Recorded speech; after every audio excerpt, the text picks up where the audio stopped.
Hello, welcome to my channel. I'm All Things Wrestling, and today I'm going to be giving my thoughts on WWE Raw, 4th of September 2017. We kick off the show with Jason Jordan versus John Cena. Jordan with a running shoulder into the corner, the straps go down. Cena counters an Olympic slam into a ladder or press for a near fall. Cena with an attitude adjustment for the 3 count. The actual match was really good. Very technical, as Jason Jordan is, but I never expected to see technical wrestling from Cena. So overall, it was a pretty decent match. I did generally think it was a decent showing for a Raw match. Then Roman Reigns comes out after the match is finished. They have a little bit of a back and forth. Roman's like, are you just becoming out of touch, or are you just leading people on because you took 16 minutes to beat a rookie? So are you lying or what?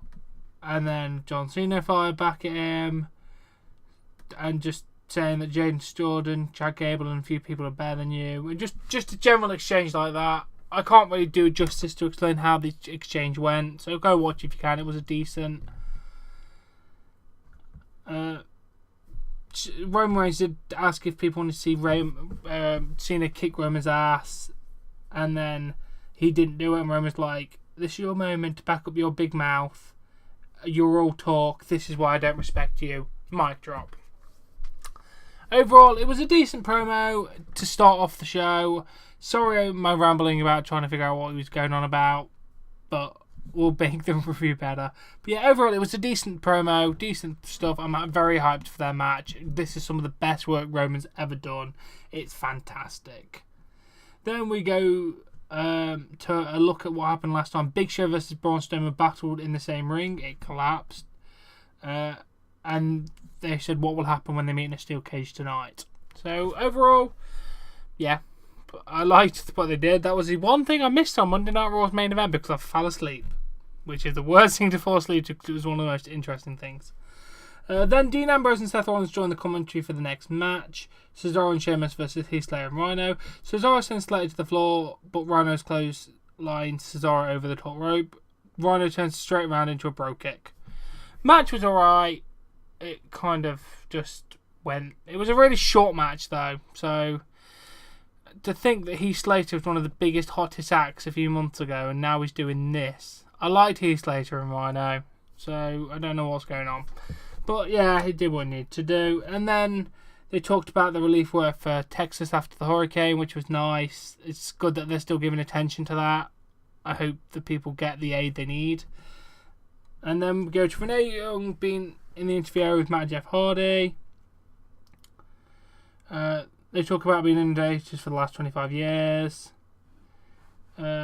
Matt says either he's going to go down and burn out in a blaze of glory, or leaving the new Intercontinental Champion. He teased so much broken stuff. He started the thing going, it's wonderful, yes. I mean, seriously, they're teasing it so badly right now, and I am just going mental for it. I cannot wait to see it. So yeah, good promo. Liked it. Cannot wait. Then we go to that match. Jeff goes up top. Miz gets his hand tapped by Maurice. Miz moves out of the way as Jeff hits the Swanton Bomb. Jeff with the kick goes for a Twist of Fate. Miz counters into a skull crushing finale for the 3 count. Bullshit! Absolute bullshit. Jeff Hardy should have won. Jeff Hardy should have been your new Intercontinental Champion. My heart wanted it. The 12-year-old is screaming inside, saying, give him the title. Give him the title. Give him the title. Seriously, I was a massive Jeff Hardy fan for years, and I still am a massive Jeff Hardy fan, and I just wanted to win. But the match was decent. The mischarge obviously got involved. Matt stopped them. The usual kind of shenanigans when there's people on the outside. Hopefully this leads to another Jeff Hardy match at No Mercy. I'd like to see that, and then him win the title, and the Miz just disappears, and then Jeff becomes the greatest god of them all. And yeah, I'm just going to stop. Let's move straight on. Sasha Banks will get her rematch against Alexa Bliss at No Mercy. Kurt Angle is on the phone. Nia Jax enters, saying that why does Sasha get a rematch? Why does Sasha get a match before her? Kurt rightfully said it's part of her contract to have a rematch. He said, "That's not how you get matches. Nia will get her opportunity." Emma says, "I've done the Women's Revolution." Nia threatens Emma. Kurt says, "You two will face Sasha and Alexa in a tag team match. If you two win, you'll become a part of the title match and it'll be fatal 4-way."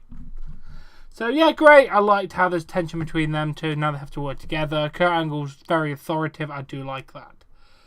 Then Enzo cuts a promo saying that 205 is a realist hour on TV. It was a nice promo. It's Enzo Amore, pretty decent.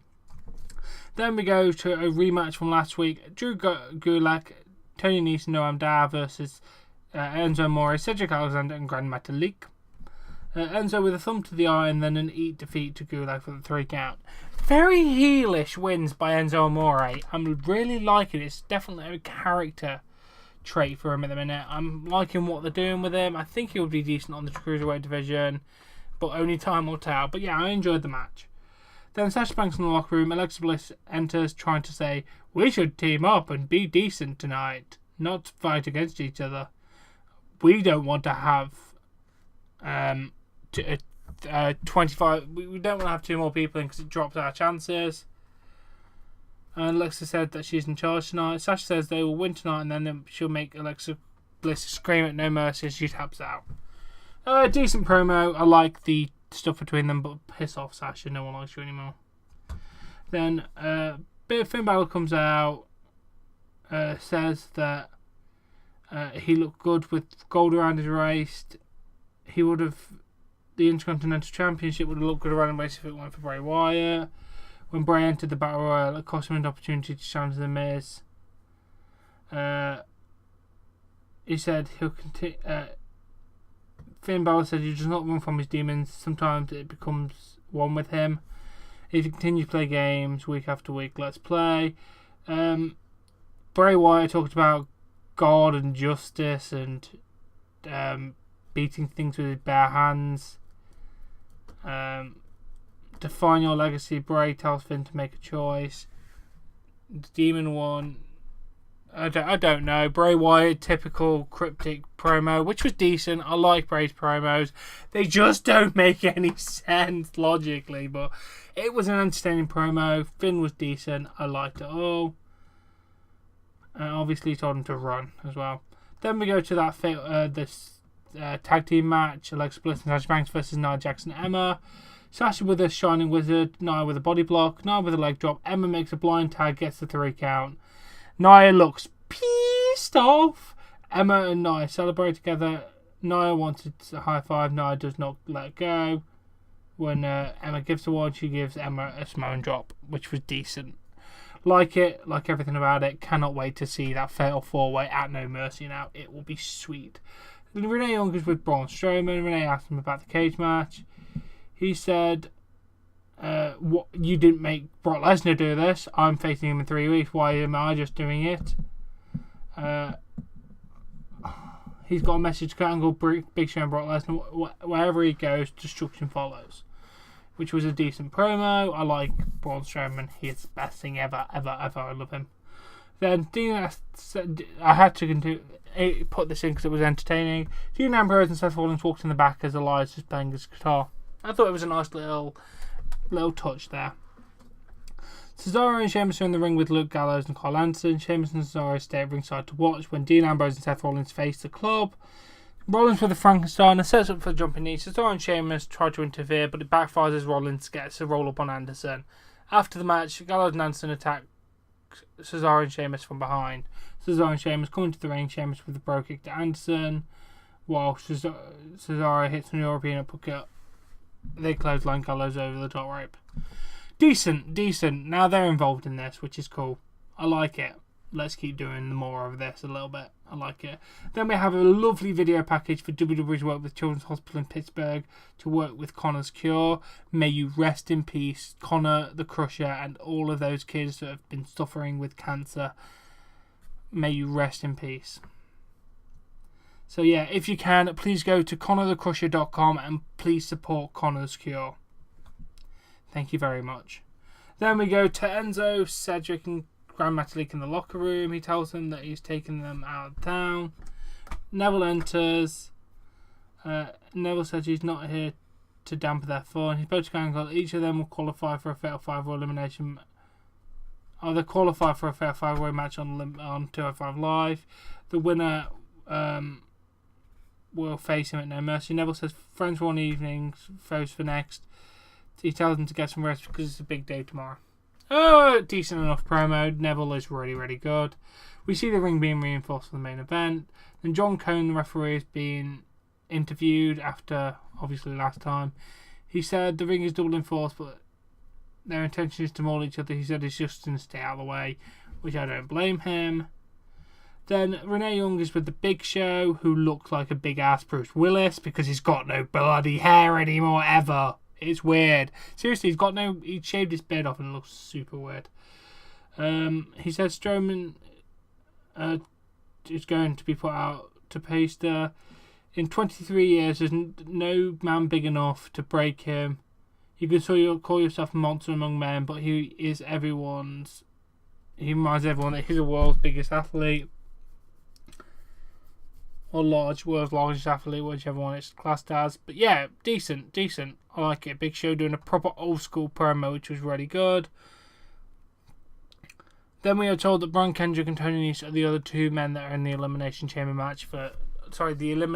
match on 205 Live. Cannot wait to see that match. Then the cage match. Stroh climbs to the middle rope.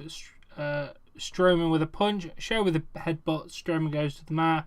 Show goes up top. Strowman with a punch. Strowman sets up for a suplex. Hits it. The ring survives. That was the whole point of it. Despite the fact that a normal ring, even when the 205 Live people... Let's work this out. There's £800 between the two guys. 6 cruiserweight guys. 2, 4, 6, 8, 10, £1,200 if they're all £200. Your logic doesn't work to be WWE when you've got £1,200 there at one point and then £800 the next. Sherman picks up show and hits the power slam for a 3 count, which was a fantastic match. I'd like to mention really, really good main event to Raw. Loved it. Show looked strong. Big Show. Strowman looked strong. Big Show looked decent enough. After the match, Strowman gets a mic, says he'll beat the Beast at No Mercy. Brock Lesnar, No Mercy. Here's your future. He'll become the Universal Champion. Strowman looks at Show on the match before the cage door opens. She does not go through the cage. She turns around, moves Big Show. Strowman picks up Show and slams him through the side of the cage. Officials check on Show after what Strowman did. It was a fantastic way to end it. I love how he destroyed the cage because we don't get that very often anymore. Very definite old school way to end a show, and I loved it. And overall, that was a decent edition of Raw. I enjoyed it actually. It's moving forward towards No Mercy, which is good. That's all we can hope for. Now, as always, if you have enjoyed this episode, please give this video a like. Please support me on Patreon. Link in the description below. Subscribe to see more content, and I'll catch you later.